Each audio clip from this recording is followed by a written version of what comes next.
This episode of the Flush Podcast is brought to you by North Dakota Tourism, Federal Ammunition, Onyx Hunt, Nutrisource Pet Foods, and by Chief Upland. Today we're talking late season roosters with Scott Fransen and John Peasley. Scott and John just returned from the first ever Hank hunt in central South Dakota.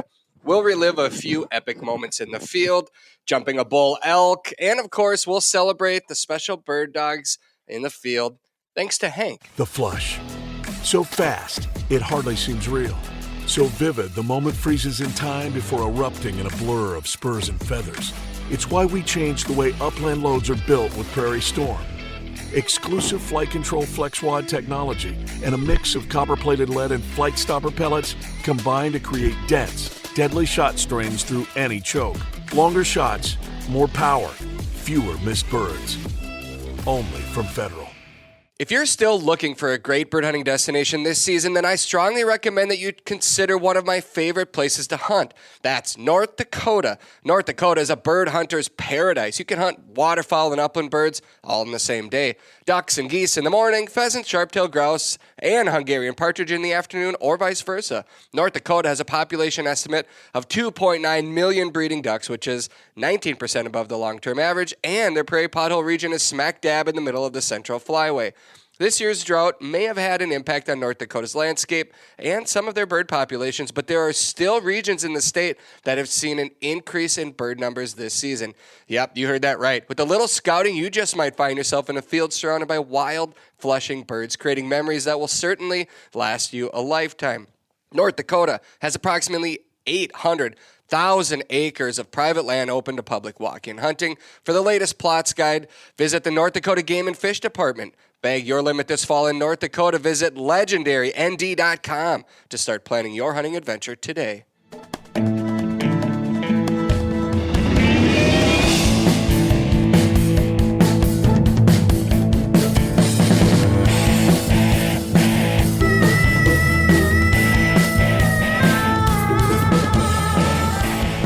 Welcome to another episode of the Flush Podcast. I'm Travis Frank. I'm your host, Brandon Morton, sitting next to me. It's good to be next to you again, Brandon. You are the producer extraordinaire. I send you files when I'm on the road, and somehow they end up, I don't know how you do it, but it actually sounds like you were there sometimes. It's painstaking work, Travis. It's just long hours deep into the night, sweat on my brow, painstaking work.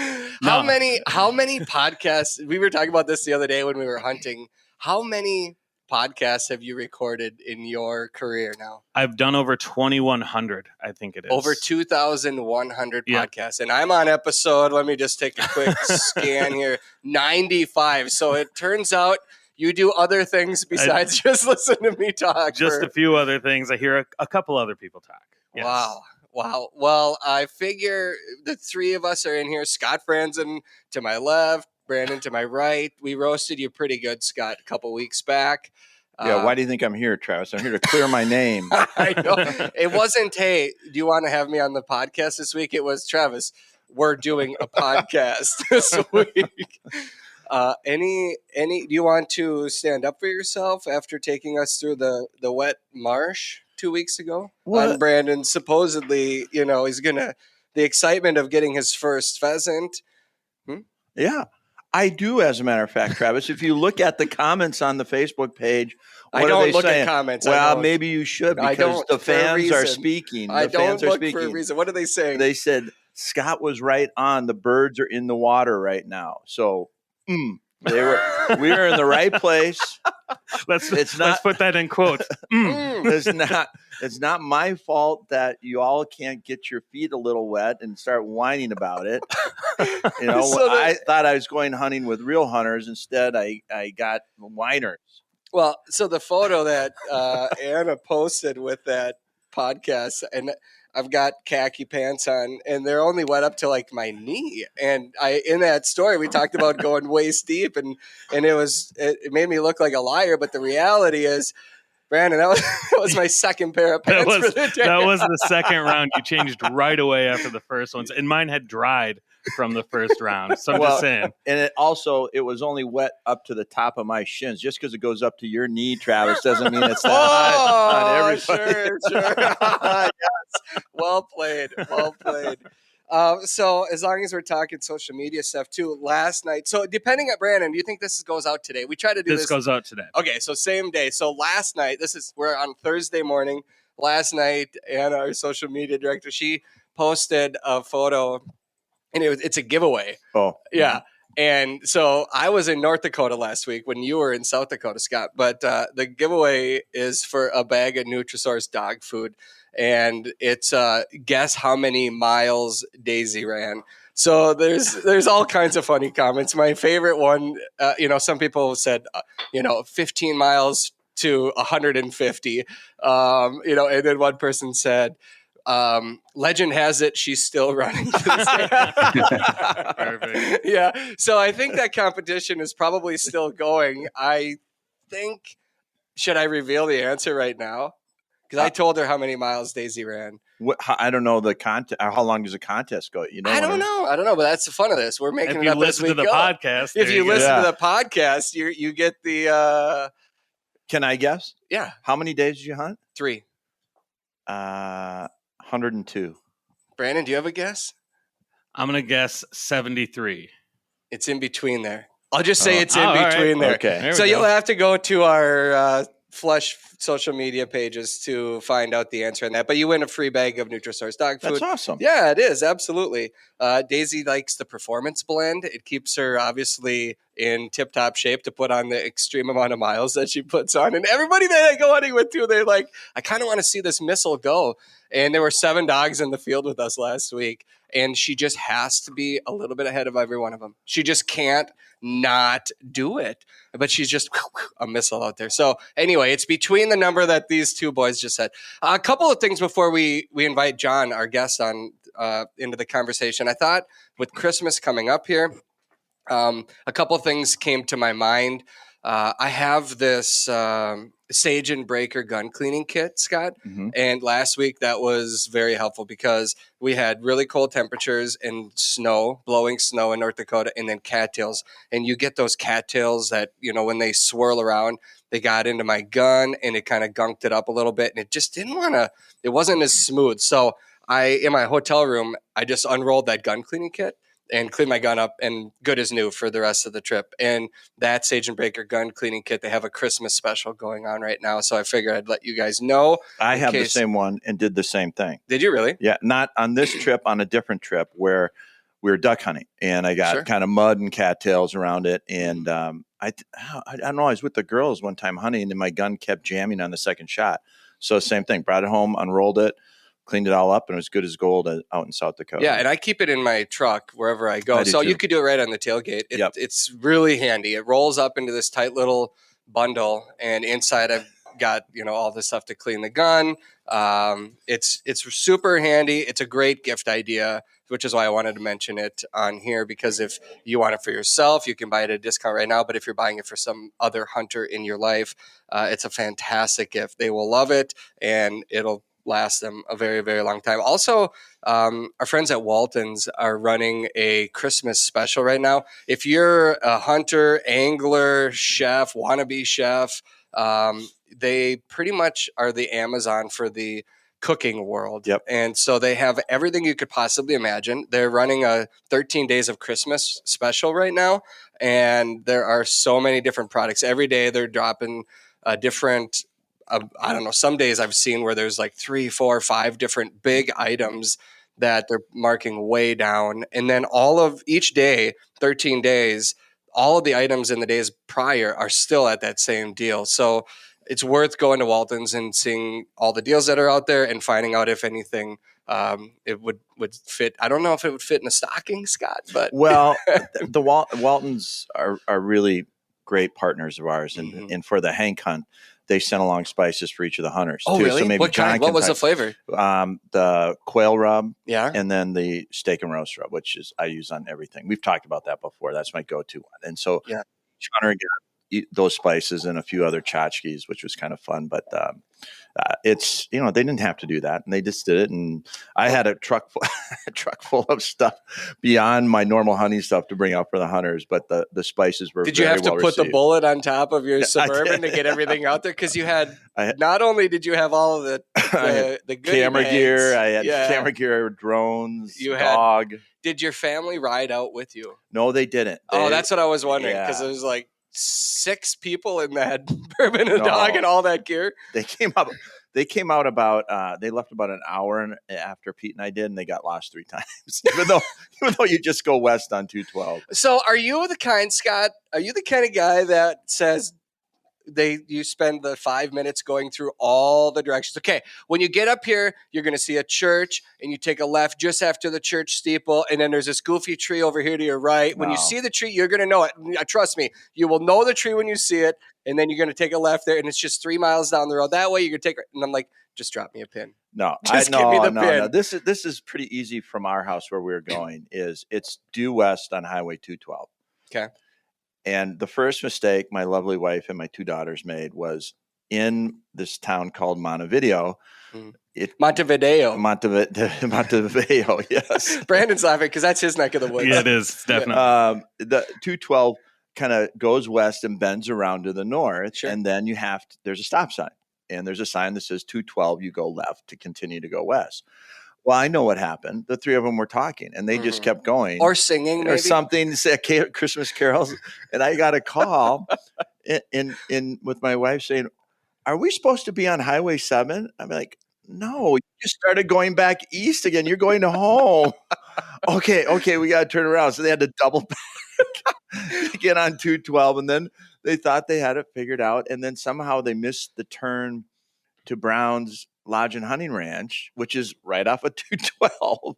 But that one, I think they did say, I'll cut them some slack on that one, because Brown's did say sometimes you put the pin in, or you ask Google for it, and it brings you to a different place. So they ended up driving an extra hour and a half. Really? I think so. Yeah. Well, it's a lovely time of the year to put on the miles. Yeah. The Fransen family, are you kind of like the Griswold clan when you go out there? Are you singing in the front seat, Scott? I could see you being the singer, and then the kids I'm are just like, scoping for Christy Brinkley. Yes. I love that scene where they're driving down the road.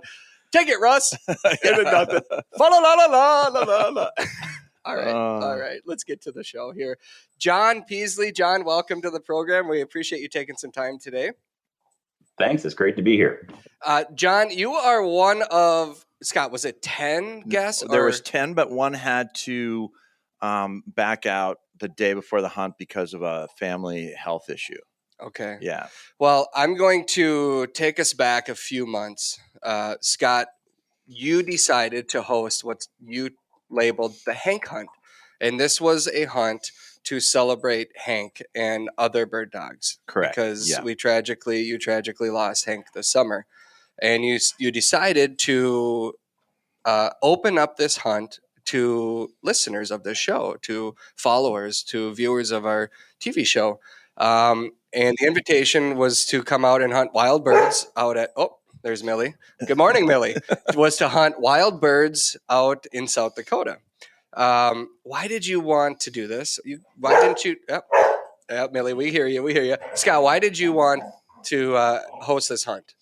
Well, as we talked about on the podcast before, hang on. I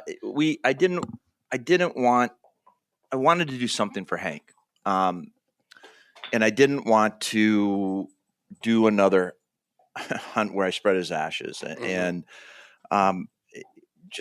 Hank was a young dog, a fun dog, just, a wonderful, wonderful family member who I just wanted to celebrate Hank, and then do it with people that were, fans of the show, the podcast, maybe follow us on social media, and invite them to do the same thing for either current dogs or dogs that they may have lost recently or in their past, and try it. We've never done something like this. Yeah. And so I thought it'd be fun to try and do it in with a Hank banner, so to speak, naming it after Hank, but then invite others to join. And for me, and I'll let John speak to this too.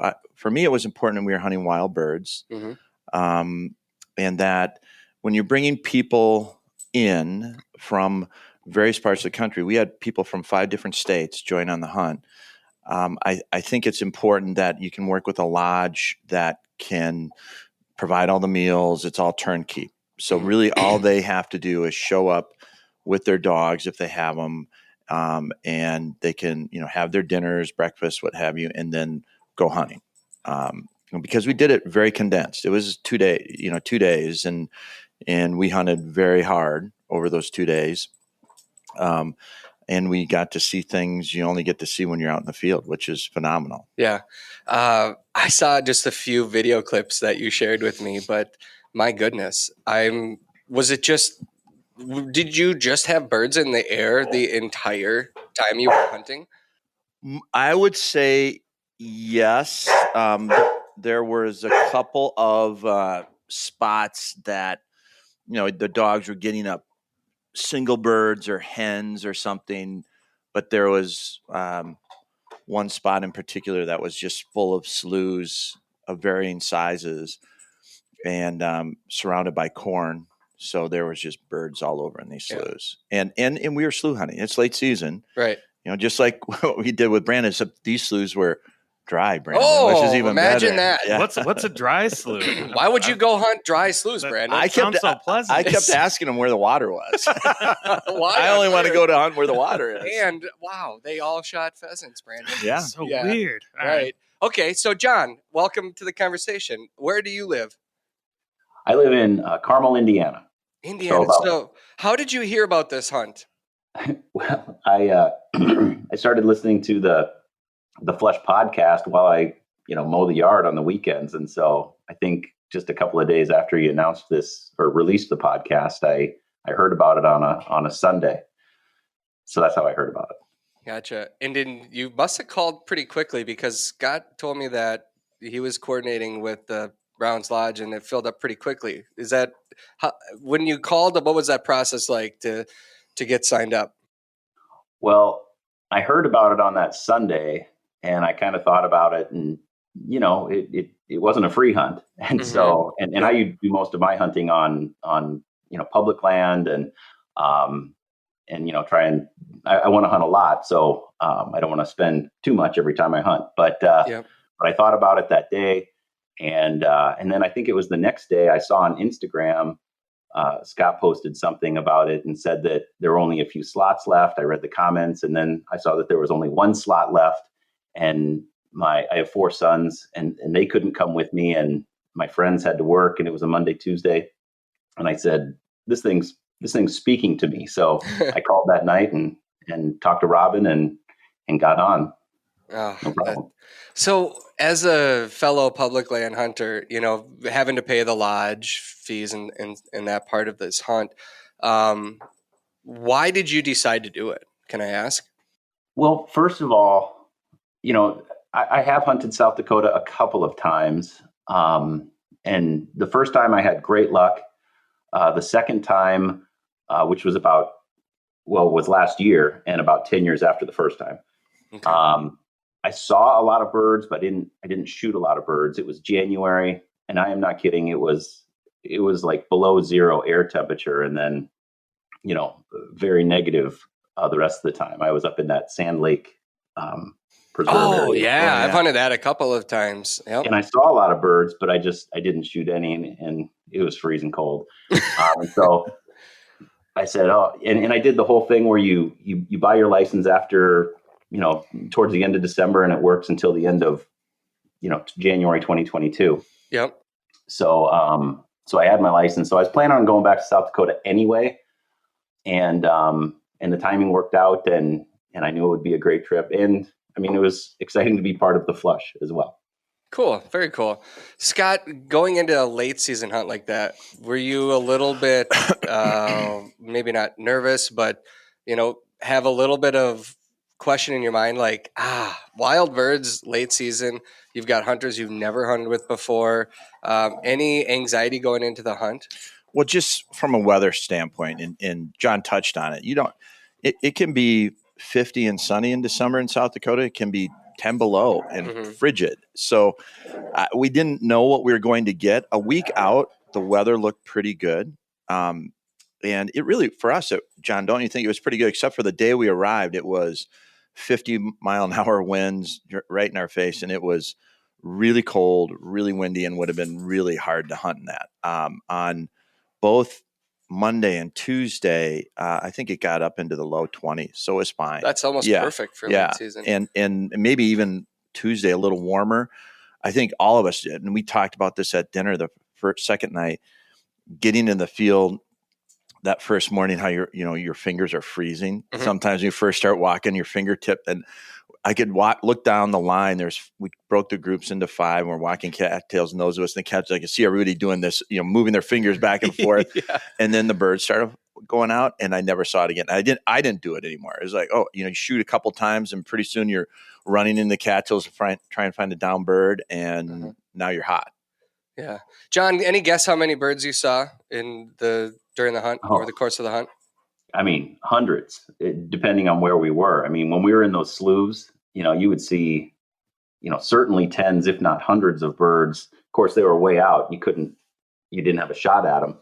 And then, there's always a few that stay back, and those are the ones that you actually flush for shots. But yeah, there were hundreds. We did hunt. There was, we kind of had a morning and an afternoon hunt. And so the morning of the second day, we split up, and I was not with Scott. We didn't flush a ton of birds on that morning. We did flush, several, and we did get shots. But if you break the hunt into morning and afternoon of both days, 3 out of 4, I saw hundreds and hundreds of birds in the different sloughs. And that morning, I still saw probably, a lot.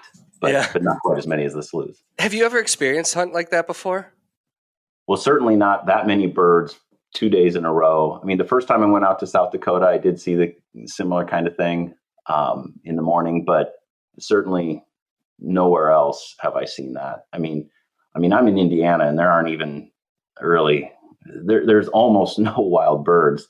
I have had some wild birds at some farmland up in the northwest corner. Luckily, I have a friend who has known a farmer for years and years, and I've surprisingly seen I'll see like 10 birds. I'll flush 10 birds in a day and maybe get a rooster or two. But no, I don't generally see that. Even in western Minnesota, I don't see that when I hunt out there in public land. So it was pretty exciting in South Dakota. Yeah, it's always just a kind of a moment that when I see that just constant wave, and I've been fortunate to experience it a few times over my life, where they just keep coming up out of the grass, and you're like, my goodness, this is like the glory. This is what you dream of as a bird hunter, to see the birds just keep coming and coming and coming. And hunting a lot of wild birds in different places, I guess my question to you, John, is, did you learn anything on that particular hunt? I mean, did you leave satisfied? Did you have goals in mind when you went out there that you're thinking, I want to learn a little bit more from whoever it might be on this trip, and then just have the opportunity to make mistakes and learn as you go?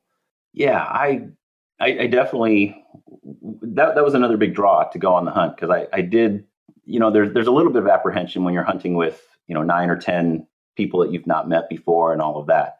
But at the same time, I like meeting new people and learning from them. And as Scott mentioned, these guys came from 5 different states, and they brought with them a very different upland experience than I've had.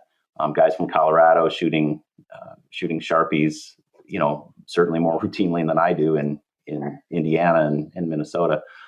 But yeah, I definitely wanted to learn something and did. Probably the biggest thing I learned is I have a 5-year-old pointer, German Shorthair, and I have a 13-year-old lab. And so that flusher, obviously, she would go and she would retrieve the bird. She was fantastic. Mm-hmm. Well, the pointer doesn't do that so much. I mean, I didn't train her to retrieve. Are you guys still with me? Yep. Oh, we're here. I lost my computer for a second.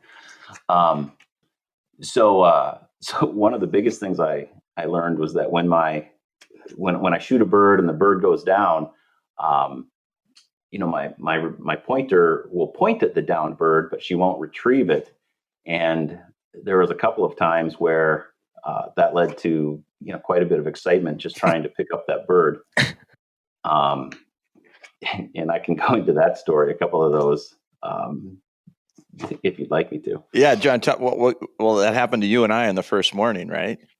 Right. So this rooster gets up, and I know Scott and I both shot at it, and it went down.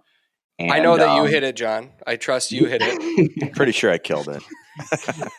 That's right. It went down, and it went down in real light cover, and so I ran over to it, and my short hair, she's looking for new birds already, which is good and bad, But I see the bird, and I get over to it, and I reach down to grab it, and the bird it jumps up before I can even touch it, and starts flying again, which I was surprised. And well, then maybe Scott did hit that one.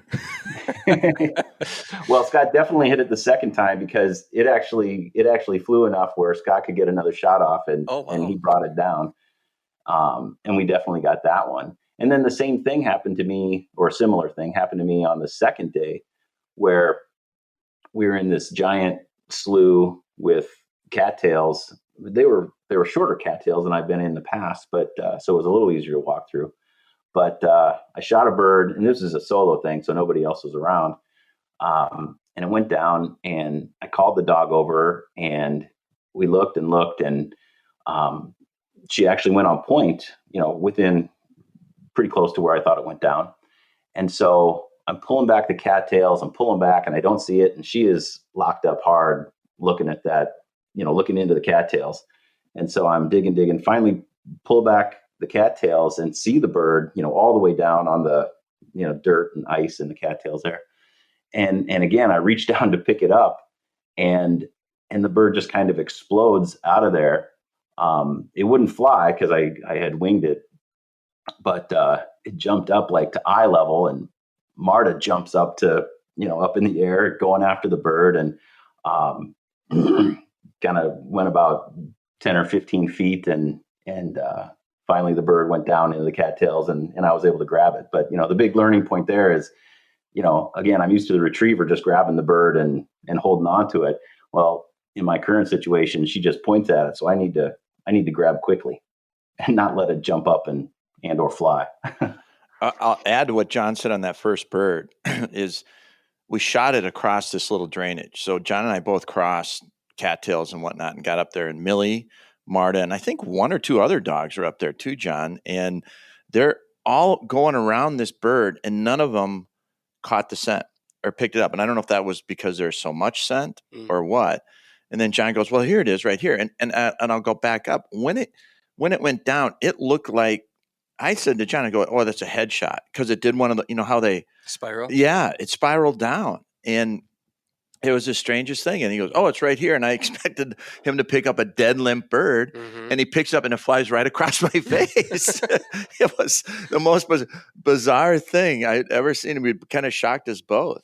Well, I feel like when you go into a place that has that many birds, John, you said your pointer is how old? 5? Yeah, she's 5. Okay. So does that dog have quite a few birds under its snout at this point in its life? Or was this kind of one of those hunts where you could see that dog just kind of elevate its game with each bird it came in contact with? She has quite a few birds. So I didn't see a marked change in the dog, but I was very pleased with what I did see. The crazy thing is, you talk about, there was so much scent. When you walk into a slough and you see, 100 birds fly up, 100, 150 yards away, that's a lot of scent. And so a few times I was a little disappointed. I'm like, how come you're not, finding the bird that's right here? And well, there's been like 100 birds there, in the last 15 minutes. So there's a lot of scent. Yeah. And Marta, what I would say, because I hunted with her at probably 2 different hunts, she works extremely hard. And the last day, she had blood coming off her face. Was it her tongue or her nose that was bleeding, John? But she just looked like a warrior. And she didn't. The other thing I'll say, we had 11 dogs, I think, or 12 dogs. No dog fights, no drama. They all hunted fine together. A lot of pointers in the cattails that did just great, and it was at times a little chaotic but more so from people calling. You can't see them in the cattails, so. Mm-hmm. For those of us that don't have GPS pointers, we're trying to locate a dog, but otherwise they did really well. And Marta, that last day she came out, she was a warrior. She's bleeding. She's, maybe tired, but she did not want to stop hunting. That's how Brandon and I look when we came out of the cattails from our hunt with you too. Oh, just because the slew's over your head, Travis.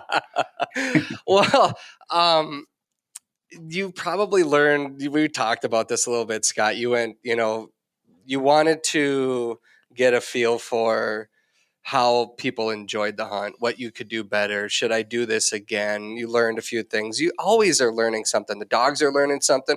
And I always say when you take a dog, and I've seen it firsthand with Daisy, and I saw it again last week, into an area so full of birds where they contact continuously and can work through some things, and all of a sudden they're just rock stars at the end of the trip. You're like, I want to do this every single day. But you also, as a hunter, learn a little bit too. You've got people that are showing up. There's expectations on you on the hunt, whether you want to agree with that or not. There are. You walk into a field and you guys all kind of do this one hunt together, and that maybe wasn't something that you would do again. Right. The last, well, this was after lunch on the first day. There was one slough that we hadn't seen, but we thought it would be the type of thing where we could kind of push it, all 9 of us, sort of surround it. Mark Broughton from Browns thought it could be good for the camera, in particular the drone, maybe seeing hundreds of birds pop up. Mm-hmm. And I think it was a different slough he was talking about, Abe, and then we ended up going into this giant slough. And was when we were all in there and it was a little chaotic, and we just said, okay. And there were a ton of birds in there. Mm-hmm. But in the end, what we ended up doing was kind of breaking out into smaller groups. I think everyone got some shooting. Well, I know they did because we filled out. You filled out both days? Yeah. Yeah, we filled out both That's days. Saying something when you're hunting wild birds late season in December. It's not easy no matter where you go. But it was unreal.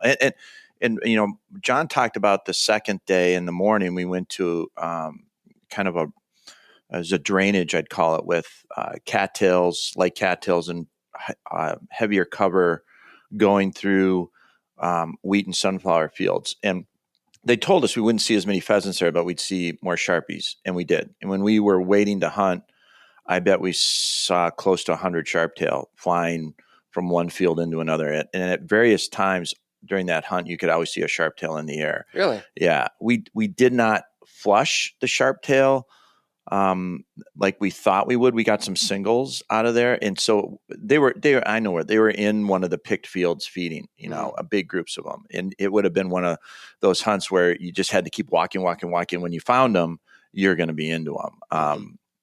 But going back, that's what I would change is that big group hunt. I think for late season, the other thing is a lot of the guys, and John, you might have some opinions on this too, that were in the hunt generally are hunting, by themselves or with 2, maybe 3 other people when they are out doing their own personal hunts. In my experience with slough hunting, it is good to have, at least 4 or 5 people with dogs and to try and cap it because they leak out. Mm-hmm. And when you're one person in a big slough, you can just kind of follow your dog and you're going to get your birds. There's no doubt. But it might take a little longer. And in this case, there was so much scent that it would have been interesting. But for the the sloughs we were hunting, they weren't ginormous, but 3 or 4 guys could kind of go about 15 yards apart and push it. And then it worked well having either blockers or, posters at the end. 1 or 2 on each one? Yeah. And at one time, I posted one time, and it was so interesting because you could hear the birds running at you. I'm not kidding you. I'm sitting at the end with Millie on heel, and I'm hearing this, and all of a sudden the birds would get out, and they're kind of out of range. So I'd go to that side, and one time I shot a rooster, and Millie got it, and then she's back in here, and she hears it, and she goes in and busts like 10 birds. Another rooster gets up. It was unbelievable. And Sean Milo from Colorado said the same thing one time. He's sitting at the end, and you could hear the birds running in front of him. It was unreal. Oh, that's cool.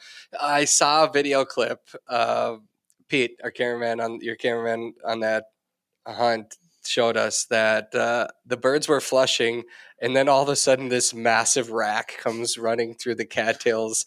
How in the heck does an elk end up in that part of South Dakota? Well, that's big a old great bull. question. Big old bull.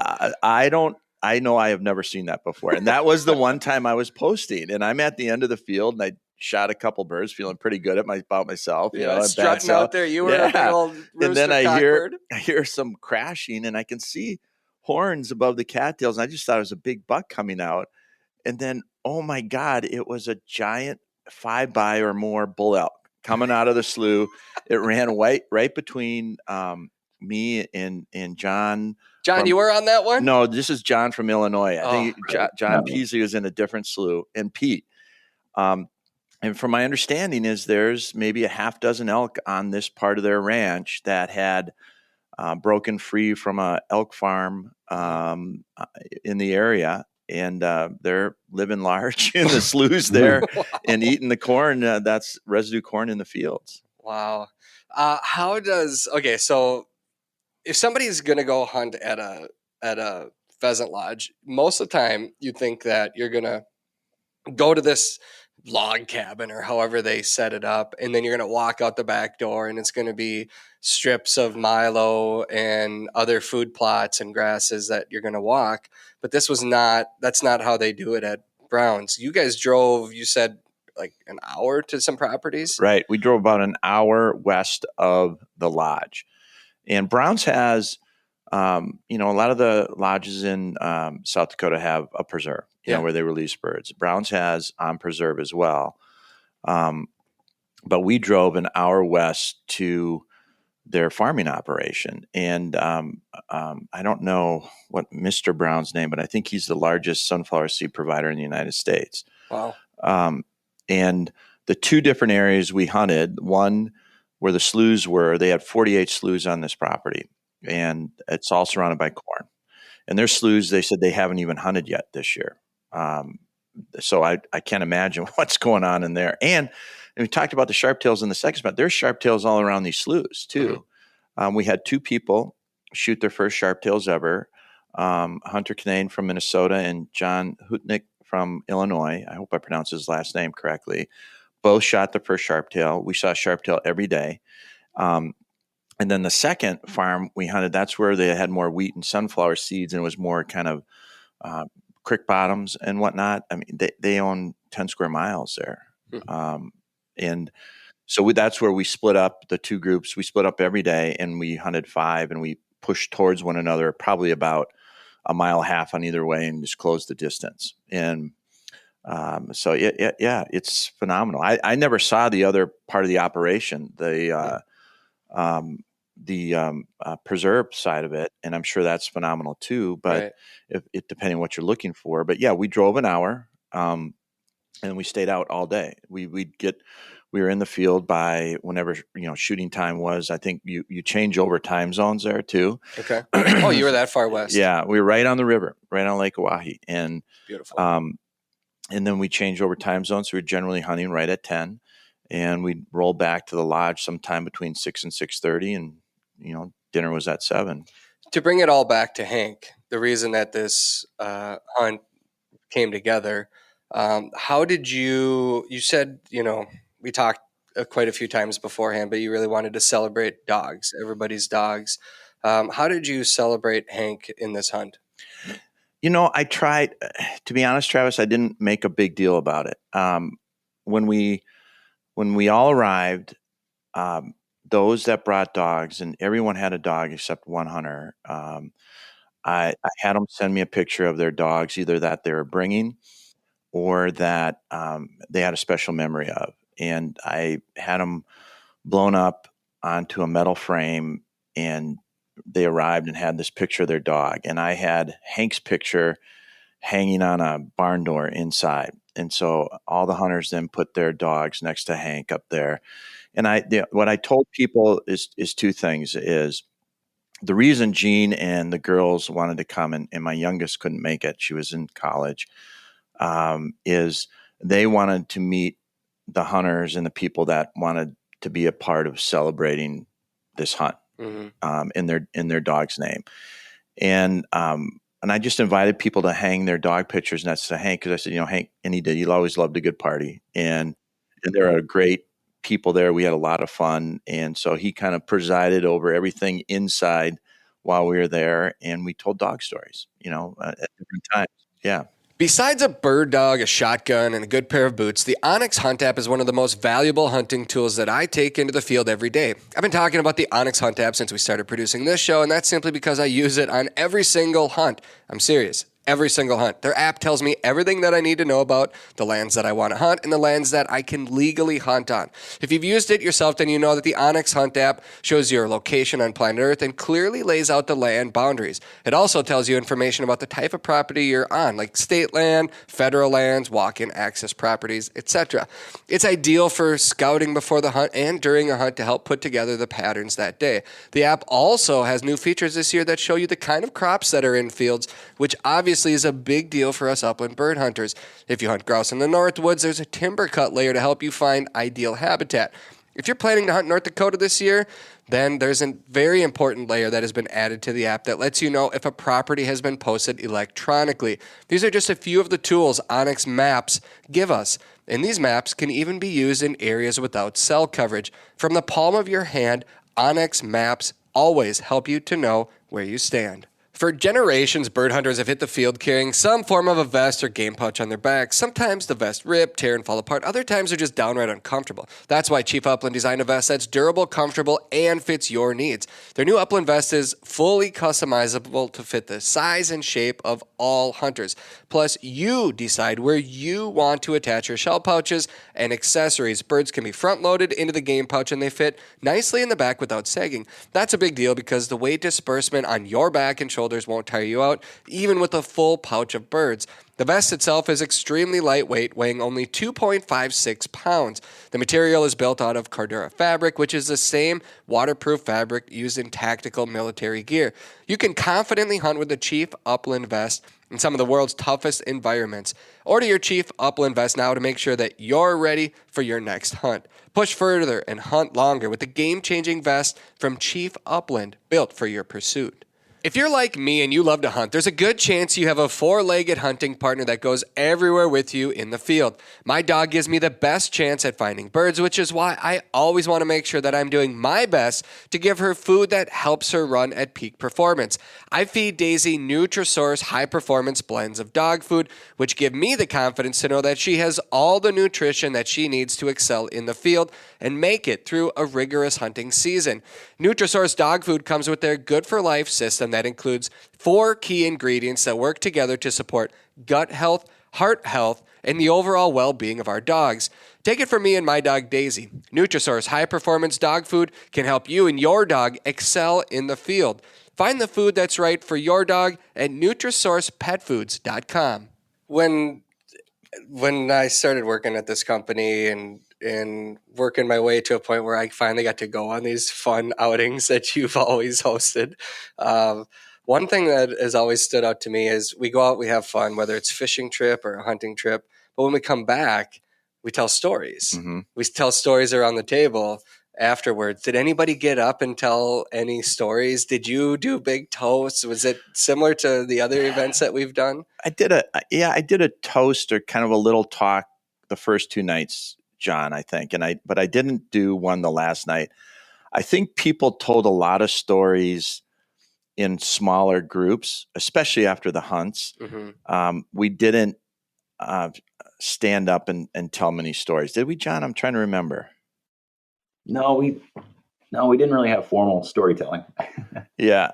And I don't know that everybody would have been comfortable with that, to be honest with you. Yeah. I didn't want anybody to feel uncomfortable. Mm-hmm. Because one of the last hunt we did, Pete was the cameraman, was following John and Rob from Missouri, Rob Clegg, and we were going to mic them both up. And I asked Rob, I said, "Do you want to mic two, or should we just mic one of you?" And he goes, "Mic him," and he pointed to John. It can be intimidating. So I just wanted people to feel comfortable and have fun. Mm-hmm. And one of the things about this, and you've seen this when people come together, all the commonalities come out, but then there's usually some sort of seventh degrees of separation connection. Mm-hmm. We're sitting at dinner the first night and happened to be sitting next to John, and he has a Minnesota connection. John went to the University of Minnesota, but also went to St. John's University. Well, my two youngest daughters go to St. Benedict, which is the sister school to St. John's. It's basically one school. And John says to my daughter, Maddie, "Do you know so-and-so?" And he goes, "Well, yeah, she's one of my best friends." Really? And yeah, so we had this immediate connection at the first night dinner table, and it was just coincidence. We're sitting next to each other, and it comes up. I thought that was pretty interesting. And John, you still have friends back in the Minnesota area, don't you?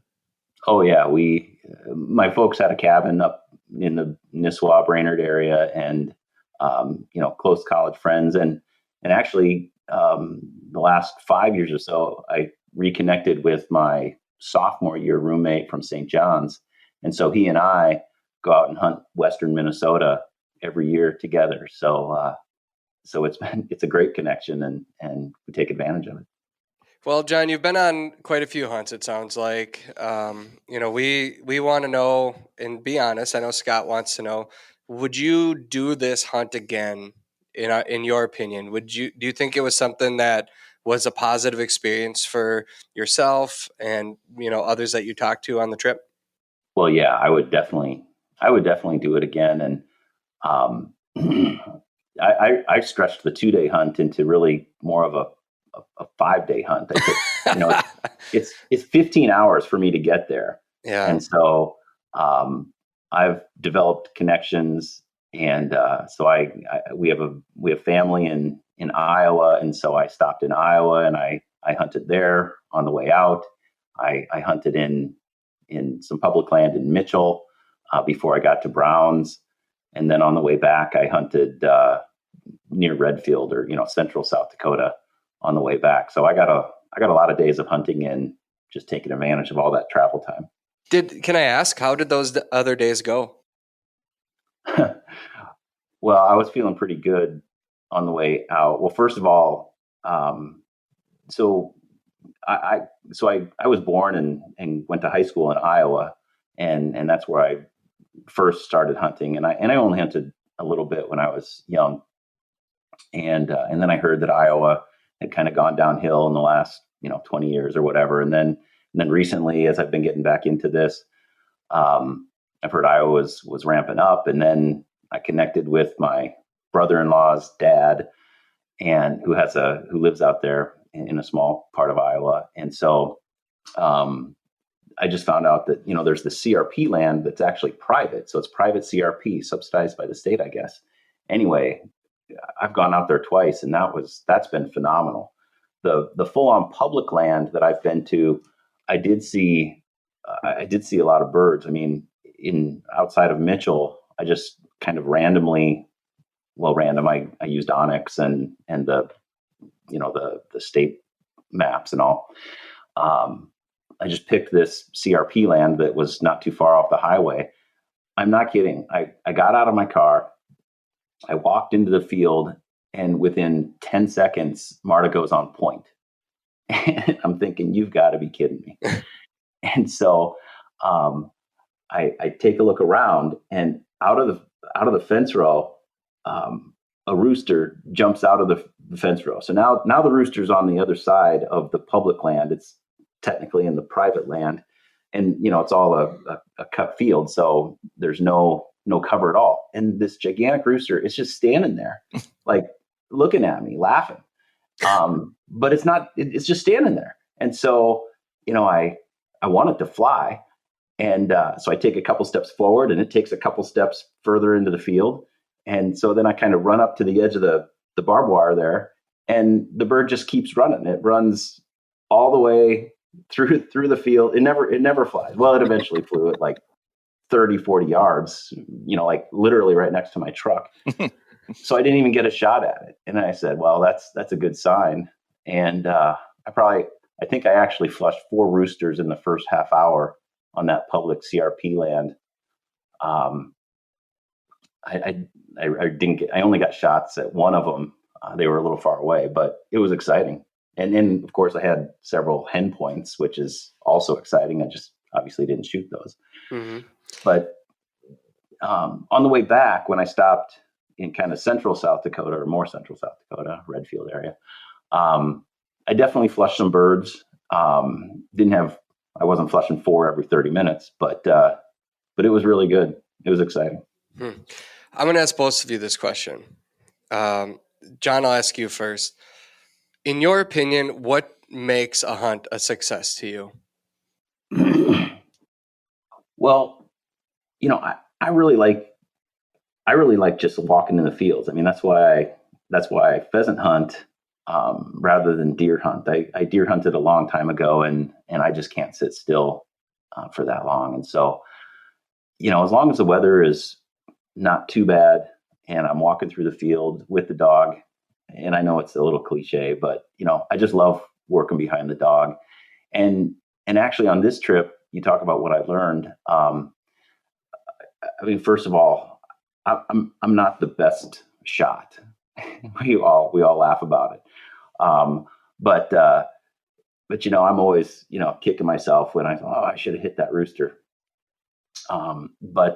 Really one of the most fun parts of the trip is just having the dog get a good point. And if it's a hen, I'm equally happy. And so I've kind of come to terms with my mediocre shooting, because it's not about, I have a lot of roosters in the freezer, so it's not like I don't get the roosters.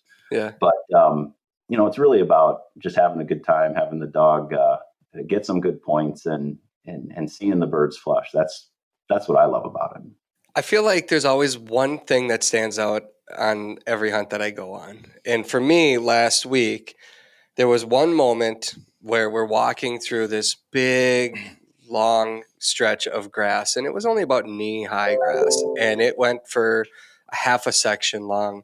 And there was 5 of us walking, and I might have mentioned this on last week's show, but there's 5 of us walking in a line, and we had, I want to say, 6 dogs in the field, 5 or 6, and they all wanted to be on this one side. Obviously, they were scenting birds, and the birds were running. It was really thin cover, and all of a sudden, Daisy just locks on point, and then Hunter Schwind had 2 of his dogs, and they went boom, boom, and I think there was a 4th, maybe a 5th, that all froze, and I don't know if they were all at that point honoring each other, or they all just confirmed the scent was right there at the exact same time. But it was just, I look over and I see 4 statues just as perfectly solid staring into this grass right in front of them, and 2 hunters walk right up, and just, I think it was 5 or 6 birds got up, all hens. We watched them all. Not a dog moved. They just watched them fly too. And I'm like, gosh, just to see 4 beautiful dogs just frozen there, confirm that there's birds, and they get up and they work those birds for probably 250 yards, Scott, maybe even more. But that's awesome. Yeah. And I just I have that seared into my mind. Late afternoon, golden grass, and the birds just perfectly erupt 10 feet in front of the dog's nose. And they all just did exactly what a dog is supposed to do. How about you, Scott? What do you call a successful hunt? A limit of birds and getting Travis and Brandon wet. It's not just one thing. seriously, it's not for me now. It's not just one thing. It's I can talk about this specific hunt, then I'll maybe answer it in general. On this hunt, the moment that I was like, was the second day, the last 30 minutes. I think we needed, John, was it 4 or 5 birds?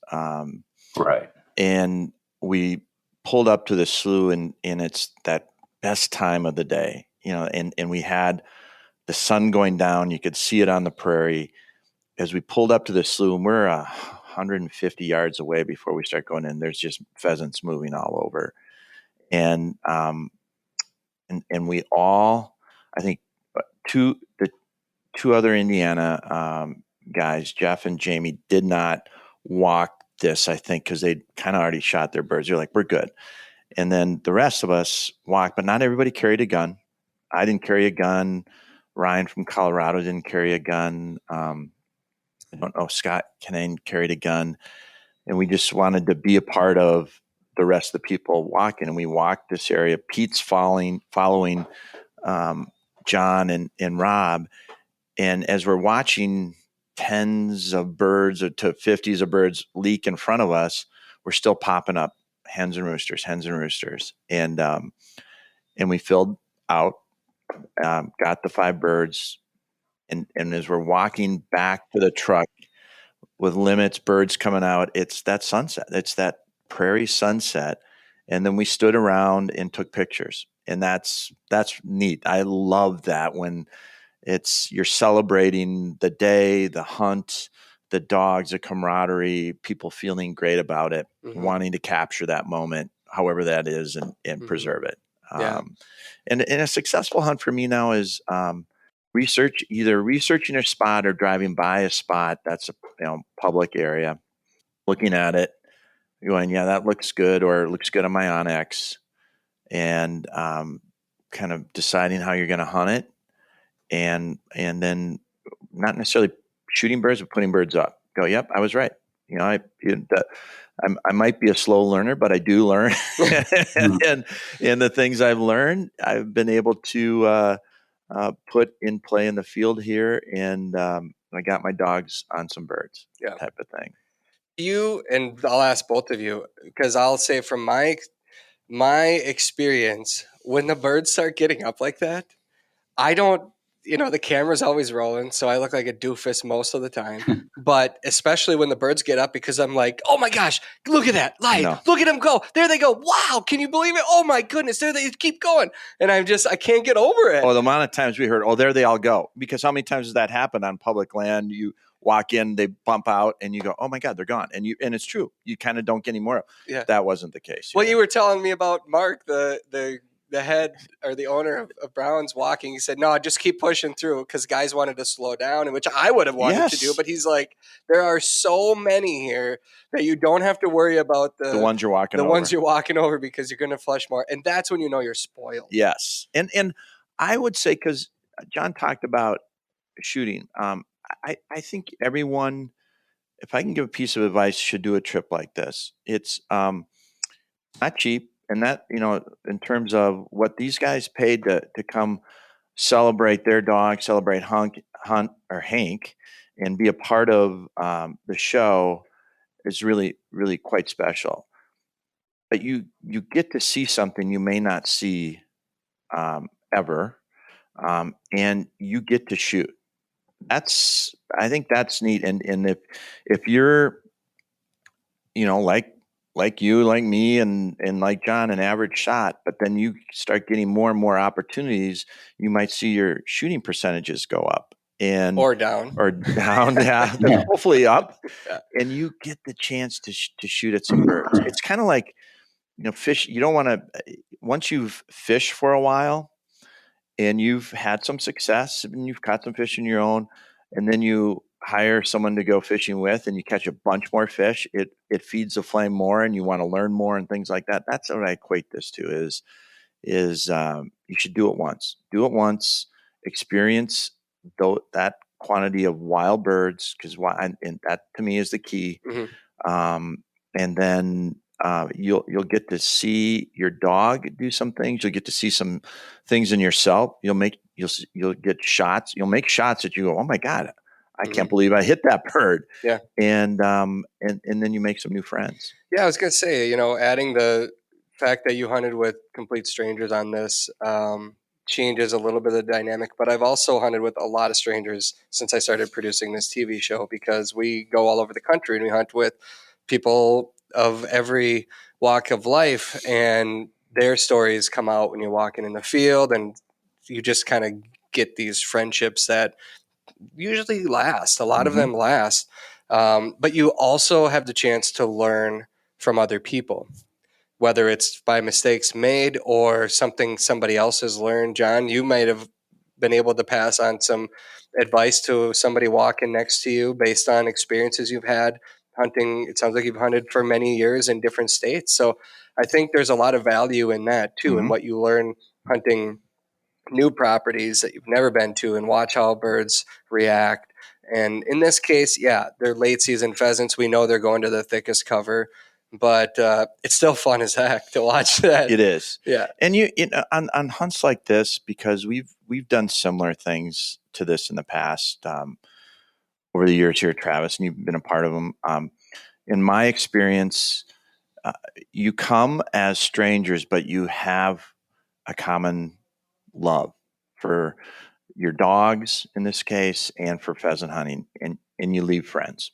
We all enjoyed each other's company, and we all got to know each other over the couple of days we were there, and each of us got to hunt with one another. We moved the groups around, and I think everyone pretty much got a chance to hunt with everybody. And that's in my opinion what is special about these types of hunts when you come together and you don't know people real well, is you leave friends. So then I got to ask a final question and we'll wrap this up. Sounds like this is one of those hunts that was phenomenal. Maybe somebody listening right now says, my goodness, I want to see it. I want part of it.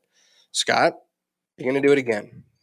Well, I've asked for feedback from everybody that was a part of the hunt, and I've gotten about half of the people have responded so far. I know several of the hunters did what John did, which is hunt all week, and so they're just getting back in the fold. But based on the feedback I've received, it's been well received, and so yeah, I would do it again. I would definitely do it again. I think the key things that I've learned from the people involved in the hunt, and John, you can speak to this too, is smaller is better, which we want to always do. Yeah. Wild birds is a key. And potential variety is always nice as well. And then I think we can build on this. If this is something we feel works for us with the flush, and works with our viewers and listeners and whatnot, we can always have the banner of a Hank hunt there, and always be celebrating dogs, because they have to kind of be a part of the hunt, right, Travis? But we could use it as a way to introduce new folks into the sport, whether it's kids, adults that need some mentoring. There's a lot of different ways we can approach it. And I'd like to use it potentially as a fundraiser too. Yeah. Well, I really like the opportunity, of the mixed bag. I didn't really expect that we'd see a lot of sharptails, and I've actually never actually seen a sharptail or a prairie chicken, just in pictures and all. But the first night we were there, Mark kind of gave an overview of how do you tell the difference between a sharptail and a hen, because that was a big. Everybody was anxious about that, and after seeing them and flushing some, I actually got a shot at one. I unfortunately didn't get it, but that was a big draw as well. So it was great to see different types of birds. John, I'll ask you, since you admitted that you listen to this show and potentially watch our TV show as well, what do you like to see as a hunter? What do you like to hear us, as our dogs are wrestling outside the door? We finally kicked them out. But what do you like as a hunter to listen to us talk about and then to watch us film? Anything in particular? I I really liked the episode where Scott was hunting with his daughters and they gave him a hard time about missing so many shots. I'll have to say that was consistent across the group. I got a lot of grief about that. Yeah. Everybody liked that. On the podcast, what I really like to hear in the podcast is, tips and tricks, recommendations about how to find, in particular, public land to hunt, and which one's the best one.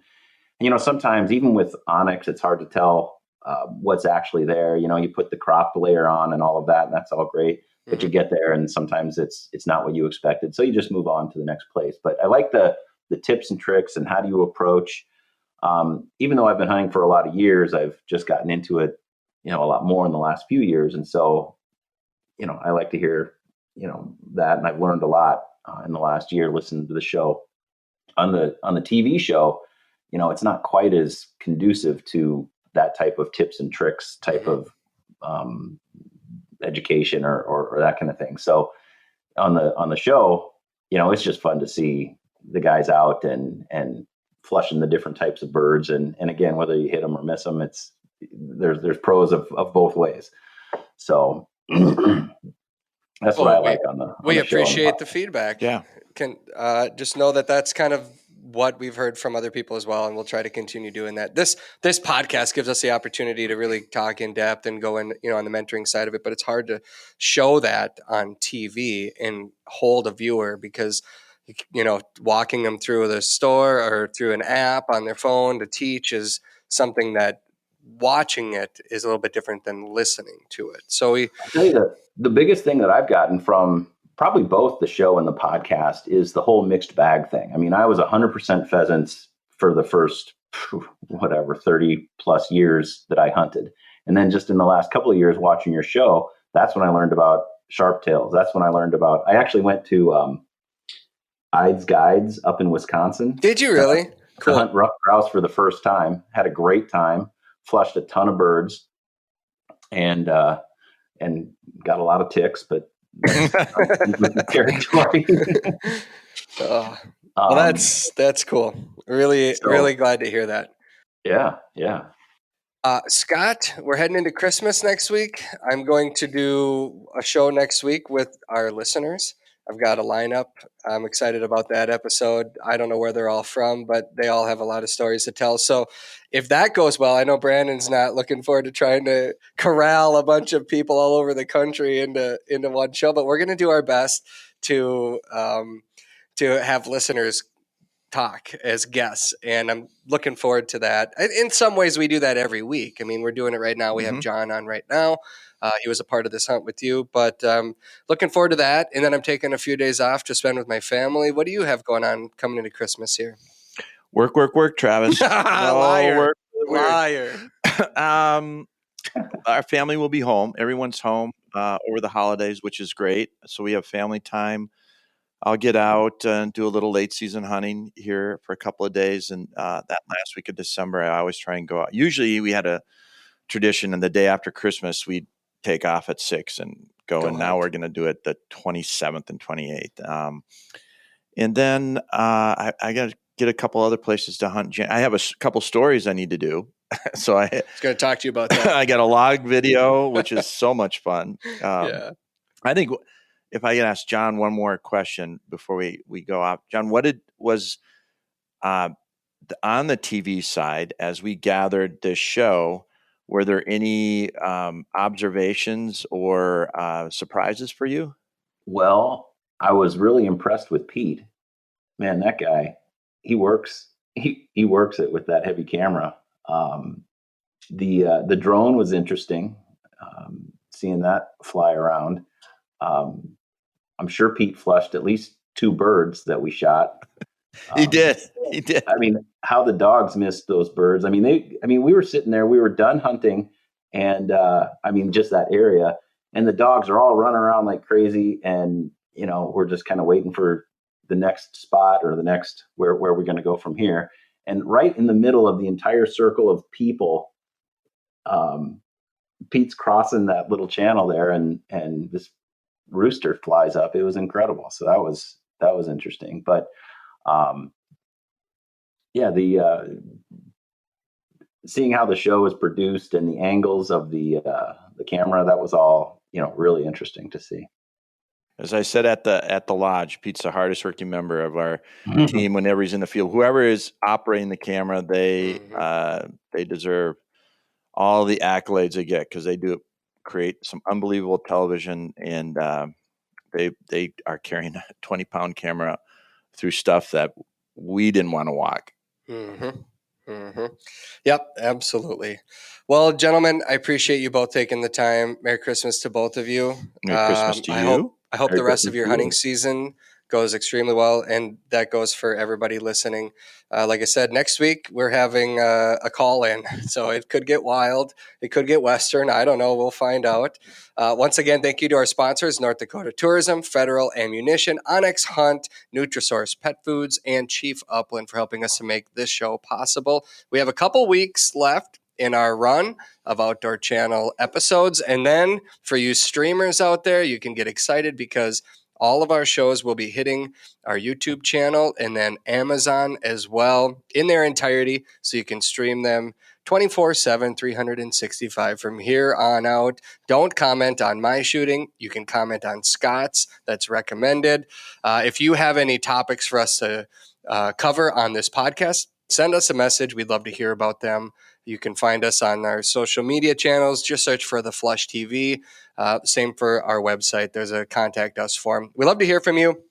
We'd love to have you as a guest. We'd love to hunt with you someday. So that's what we're about. And we're about out of time right now, Scott. So on behalf for everybody here at The Flush, I'm Travis Frank, reminding you to take the time to introduce someone new to the field. Travis and Brandon, I think that slough we hunted is frozen now if you want to go hunt it. Brandon, perfect timing. You want to go with Scott again? He's going on the 27th. The weather's beautiful outside. I'll be hitting it on the 27th. He's going on the 27th. So I'm also going. I don't know if you want to come with me or Scott again. Sure, why not? Oh, okay. I'm yeah, in. Brandon Yeah, we're busy on the 27th. Bring your waiters.